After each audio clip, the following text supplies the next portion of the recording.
Toon Storyboard Pro organizes storyboard drawings in a system of panels and scenes and sequences and acts.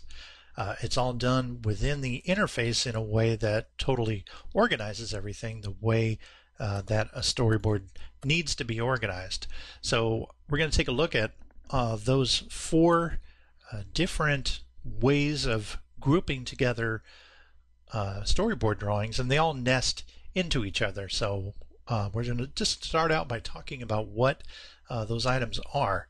So the smallest grouping of a storyboard drawing is the panel, and this is the individual white panel that you see down here in the thumbnail view. And each one of these is an individual drawing. It indicates a specific moment in time, and a scene then is made up of individual panels. So in this case we have scene 1, panel 1, and there are more than one actions in this scene. So there's scene 1, panel 1, followed by another panel, which is scene 1, panel 2, and scene 1, panel 3. So these could be any series of actions where you need to depict an action over more than one drawing. For example, in the next scene here that I will show you, we have a scene that is comprised of 3 panels, and there is some action, some movement, the most basic movement I suppose that you could have.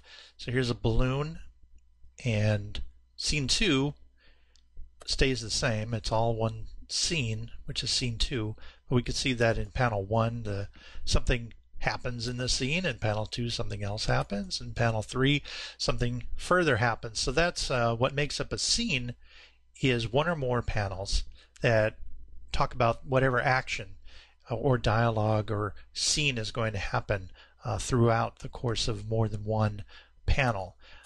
What determines where a scene begins and ends is usually when you've changed the background or we're looking at something else.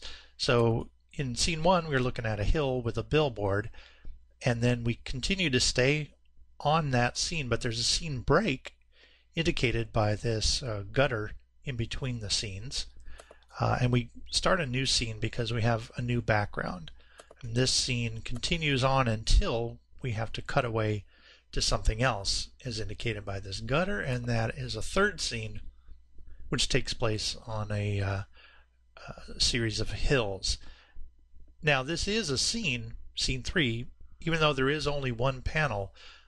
It is not only a panel by itself, but it is its own scene, because after this we have another scene gutter and another scene that starts next. Sequences are a further level of organization that lets us put a whole bunch of different scenes into one grouping that makes logical sense. And we'll see how to create a sequence in just a moment. I also wanted to show you a way that you can keep track of your scenes to be able to see really what you're doing when you have a lot of panels. And that is, if you come up to this toolbar, you have the choice of looking at different workspaces in this toolbar, and one of them is called the Overview workspace. And if you click on this, you'll be able to see a lot more of your thumbnails all at one time.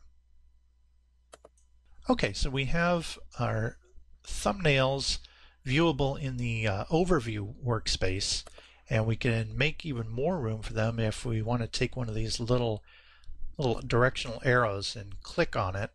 There's a right-facing arrow that I'm going to click on, which expands the area that I'm working in.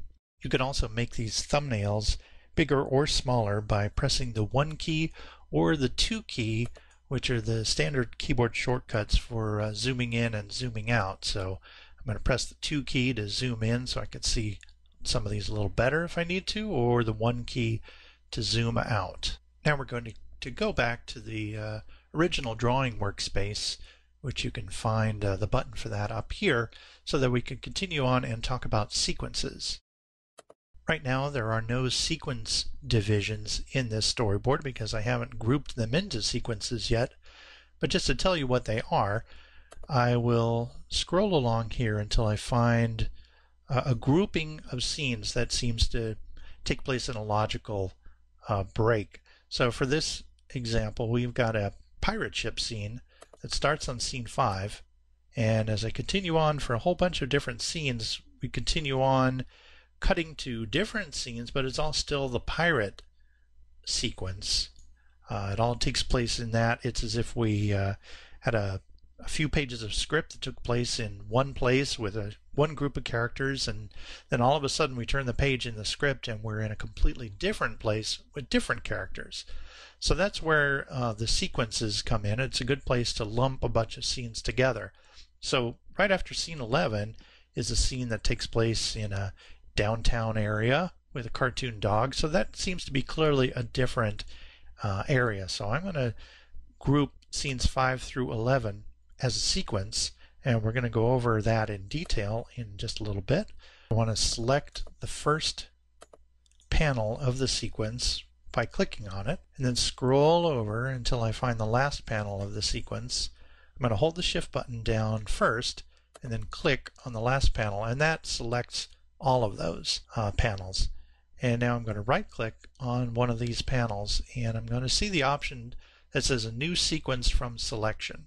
So I'm going to click on that, and now you can see that there's a new big blue background to all of these different shots or scenes, and that's to lump everything together into one sequence. And I might think of this as being the pirate sequence right now, as separated out from the other artwork. And you'll see as we move along how we keep track of these. But if you were to go into the tool properties and find the panel view, you'll be able to see that there are acts and sequence numbers and scene numbers and panel numbers, an easy way to help us keep track of all these things. So we've already seen that panels are individual drawings that make up scenes, and then scenes are grouped together into logical sequences.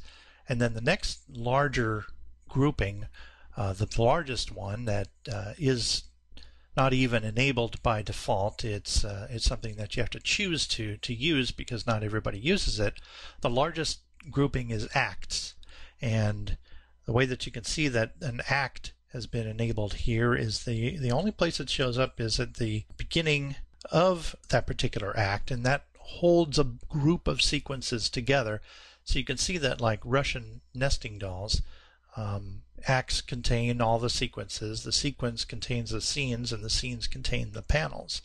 So we can see at the beginning of this act, this big grouping, that there is a little bracket there, and it's going to continue on until we get to a new act at the end of this. And if you want to add an additional act, go to the very end of the act that we're working on. I'm going to add a new scene, and while that scene is selected, I'm going to go to Storyboard, and then New, and then Start New Act with the current scene that I've just added. I'll give it a name, and press OK, and then you can see now there it says Act 2, so I have a division here where I can see Act 1. At the end of this act, I can see that we have the beginning of a following act. It's important to know that acts are not enabled by default. So you do have to turn that preference on if you want to be able to use acts. And the reason why is just because not everybody uses acts, so you don't want to be bothered with it if it's something you don't need. But let me just show you where it is in the preferences. If you go to Edit, and then Preferences, if you go under General, you're going to find a checkbox that says Enable Acts. So if this is not checked, you will see some options that are grayed out when you're working through different menus on the interface. So for example, I just disabled acts, and so they're no longer an indication over here. And by the same token, since they're not enabled anymore, if I were to go to Storyboard and New, I would be able to see that I can't start a new act because acts aren't enabled. So that just lets you know, hey, if you want to use acts, you have to turn it on in the Preferences section. By grouping all of these storyboard drawings in these logical containers, And this whole organization makes it easy to keep track of what may turn out to be hundreds and hundreds or even thousands of storyboard drawings. So let me just show you a few of the ways that these are tracked, that you can keep an eye on them. As we've mentioned, acts appear at the beginning of each act. You can see a label of that this is Act 1, and at the end of the act you can see when the next act is beginning, and that is labeled 2. So we'll look at panels next, the way that those are numbered. It starts off with the scene number, followed by the panel number with another number. So this basically shows how this is panel number 1 out of a total of 1 panels in this scene. So let's go to scene number 1, and we can see that there are 1, 2, 3 panels in scene 1. So this is labeled Scene 1, Panel 1 of 3, Scene 1, Panel 2 of 3, Scene 1, Panel 3 of 3. And in this panel view, for whichever panel is selected, it will show me that this is Act 1, which I could see over here on the left side of the thumbnails. It's Sequence 1. I can tell that it's lumped into a sequence because of this blue background. It's scene number 1, which I see there. And it's panel number 1, which is indicated right there. I can see the duration, how long the panel is.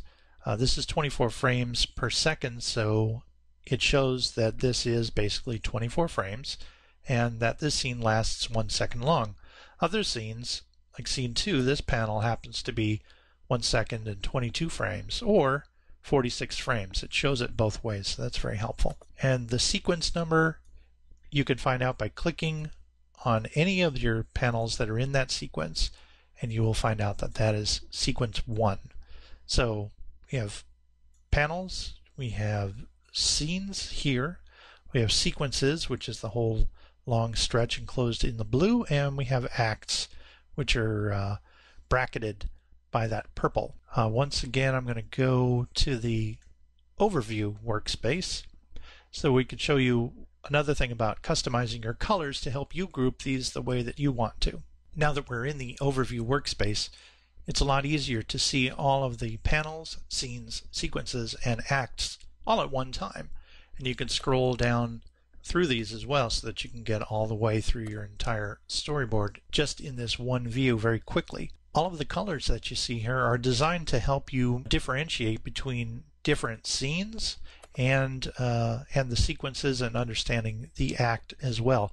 So notice that on scene 1, the background that's grouping these together is gray, and on scene 2, what groups these 3 panels together is black, and then follows by gray, even though it's only 1 panel, followed by black, followed by only 1 panel, and gray. And those are basically alternating so that you can see where the scene breaks really quickly. There's also a break here between sequences, because this tutorial section here where I'm mentioning the numbers is one sequence, and then the next sequence begins here with the pirate scenes, and then it ends here in a gutter where the next sequence begins with scene 13. What I want to show you though is that you can customize these colors to help you view them in whatever way that you feel is going to communicate the best. I do also want to point out that the current panel, whichever one that you are working in, whichever one that you have clicked in, is going to be red by default. You can change those colors too.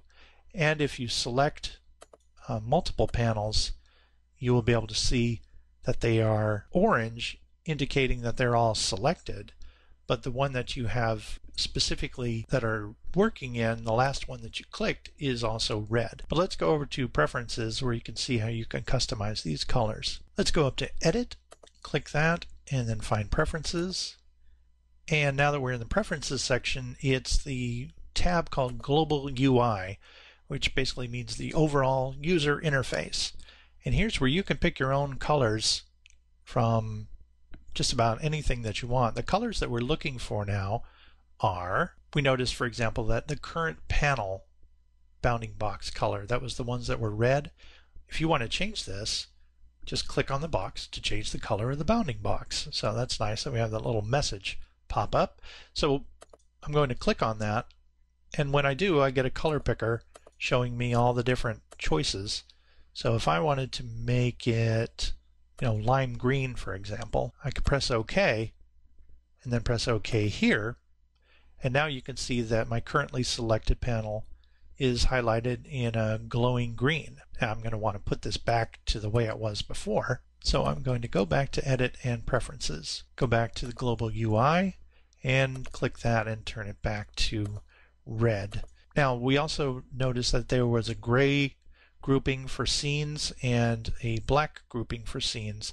Color 1 and color 2, they alternated with each other. So you may want to have two colors that really jump out at you. You might want to have a blue and an orange. You can basically choose anything that you want. Anything that's going to help you navigate through your scenes is going to be fine. The box for sequences that we saw was a dark muted blue. So if I click on that and I just pick yellow and go and see the box, you can see now that the sequences are grouped together with yellow. Finally, for the act, I'm going to go into Preferences, go into Global UI. There it is, Act Delimiter Color. And basically, instead of the purple brackets that we saw before, you could put an orange or green or blue. So all of those are customizable.